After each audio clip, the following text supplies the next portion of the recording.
नमस्कार। स्वागत है आप सबका राजनीति के इस अखाड़े में। मेरा नाम है अजय सितिया। मित्रों, अफवाह उड़ रही है कि बीजू जनता दल और भारतीय जनता पार्टी की बातचीत टूट गई है, गठबंधन की कोई संभावना नहीं है। लेकिन यह सही नहीं है। बीजू जनता दल के साथ भाजपा की बातचीत अभी टूटी नहीं है। भारतीय जनता पार्टी की राज्य इकाई लोकसभा की 14 सीटें जरूर मांग रही है, विधानसभा की 47 सीटें जरूर मांग रही है। हालांकि इस समय बीजू जनता दल के 12 सांसद हैं और 112 विधायक हैं, तो ऐसी कोई मजबूरी नहीं कि नवीन पटनायक जीती हुई सीटें भारतीय जनता पार्टी को दें। प्रदेश भाजपा नेताओं का तर्क है कि बीजू जनता दल की ताकत घट रही है और भारतीय जनता पार्टी की ताकत बढ़ रही है, लेकिन इसका कोई आधार नहीं है।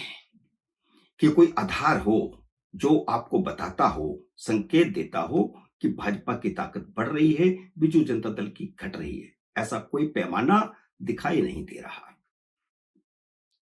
2019 में भी भारतीय जनता पार्टी की प्रदेश इकाई ने यही दावा किया था। तब तो प्रदेश इकाई ने ऐसी हवा बनाई थी कि प्रधानमंत्री नरेंद्र मोदी को पुरी से चुनाव लड़वाने तक की अफवाह उड़ा दी थी। और बल्कि अफवाह क्या उड़ा दी थी, प्रदेश इकाई ने प्रस्ताव पास करके भेज दिया था कि प्रधानमंत्री नरेंद्र मोदी वाराणसी के साथ साथ जगन्नाथपुरी से भी चुनाव लड़ें। और इसके साथ ही धर्मेंद्र प्रधान को मुख्यमंत्री के तौर पर प्रोजेक्ट करने की बात की जा रही थी। लेकिन मोदी ने 2019 में भी प्रदेश इकाई की हवाई बातों में विश्वास नहीं किया था। आखिर जब चुनाव नतीजे आए तो प्रदेश इकाई गलत साबित हुई। प्रधानमंत्री नरेंद्र मोदी और अमित शाह सही साबित हुए। भाजपा ने जीती लोकसभा की 21 में से सिर्फ 8 सीटें और विधानसभा की 147 में से सिर्फ 23 सीटें।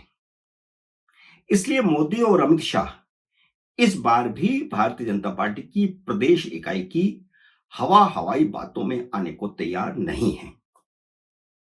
इसलिए मैंने कहा कि गठजोड़ हो जाएगा। प्रदेश नेताओं पर छोड़ा होता तो नहीं होता। मोदी और शाह को भी लोकसभा की 14 और विधानसभा की 47 सीटों की मांग व्यवहारिक नहीं लगती। इन दोनों नेताओं ने पिछले 10 सालों में नवीन पटनायक के साथ जो रिश्ते बनाए हैं, जो ट्यूनिंग बनी है, वह उन्हें किसी भी कीमत पर गंवाना नहीं चाहते। ना ही नवीन पटनायक ऐसा होना देना चाहते हैं। मोदी का लक्ष्य एनडीए को 400 तक पहुंचाना है। इसलिए वह हर उस राज्य में गठबंधन करना चाहते हैं जहां भारतीय जनता पार्टी कमजोर है। आंध्र प्रदेश में उन्होंने 6 लोकसभा सीटों और 6 विधानसभा सीटों पर समझौता कर लिया। लेकिन उड़ीसा में दोनों दलों में ऐसे कुछ नेता हैं जो अपने अपने स्वार्थ के कारण गठबंधन में रोड़ा बने हुए हैं। बीजू जनता दल के पिनाकी मिश्रा उनमें से एक हैं। भाजपा से प्रदेश अध्यक्ष मनमोहन सामल उनमें से दूसरे हैं। लेकिन इनके बावजूद नवीन पटनायक और मोदी में समझबूझ बनी हुई है। जेपी नड्डा ने बड़बोले मनमोहन सामल और पार्टी के सचिव मानस मोहंती को दिल्ली बुलाकर के डांटा है कि वह बड़बोलेपन में बयानबाजी न करें। भाजपा के केंद्रीय नेतृत्व ने प्रदेश के नेताओं को दो टूक कह दिया है कि गठबंधन का फैसला दिल्ली में होगा, भुवनेश्वर में नहीं होगा। पार्टी के पूर्व प्रदेश अध्यक्ष कनकवर्धन सिंह देव ने दो टूक यही बात कही है। वह ज्यादा समझते हैं और यही रिपोर्ट पंजाब से है। प्रदेश भाजपा के अध्यक्ष सुनील जाखड़ तक को नहीं पता कि अकाली दल के साथ क्या बातचीत चल रही है, चल भी रही है या नहीं चल रही, जबकि बातचीत सीधे दिल्ली में हो रही है और हो रही है। केंद्रीय नेतृत्व ने उड़ीसा में जरूर प्रदेश इकाई को बातचीत में इन्वॉल्व किया था, लेकिन मोदी और शाह का ऐसा कोई इरादा नहीं है कि नवीन पटनायक अगली विधानसभा में उसी तरह भारतीय जनता पार्टी पर निर्भर हो जाएं जैसे 1998 से 2009 तक थे।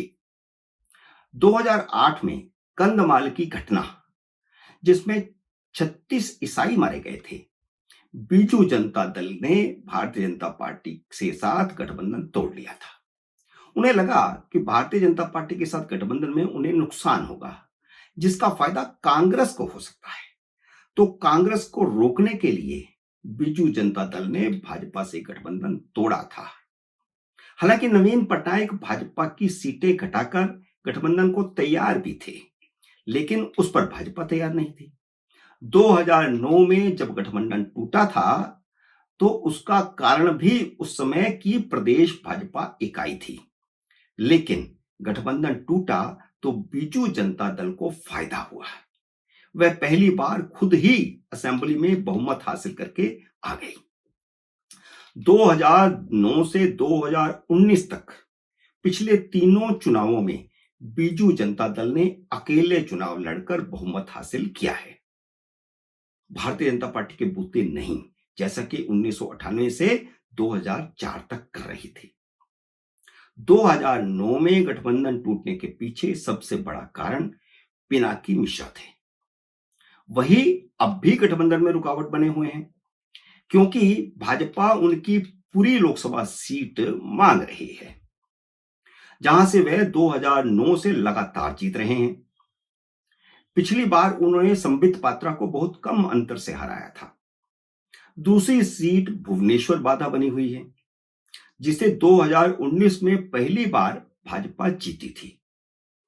आईएएस की नौकरी छोड़कर भुवनेश्वर से भाजपा टिकट पर चुनाव लड़ी अपराजिता सारंगी सिर्फ 23,000 वोट से जीती थी, जबकि 1998 से लगातार 5 बार से यह सीट बीजेडी जीत रही थी। तो अब बीजेडी इसको वापस चाहती है। इस तरह ये दो सीटें, पुरी की और भुवनेश्वर की, गठबंधन में थोड़ी बाधा बनी हुई हैं। लेकिन बात टूटी नहीं है। बात अगर बनी नहीं है तो टूटी नहीं है। बहुत संभावना मुझे दिखाई दे रही है कि बातचीत बन जाएगी। बीजू जनता दल और भाजपा में अगर 14 और 7 पे बात नहीं बनेगी तो 12-9 पे बन जाएगी या 11-10 पर बन जाएगी। इसी तरह विधानसभा में भाजपा को 47 तो नहीं, लेकिन 35-36 सीटों पर संतोष करना पड़ेगा।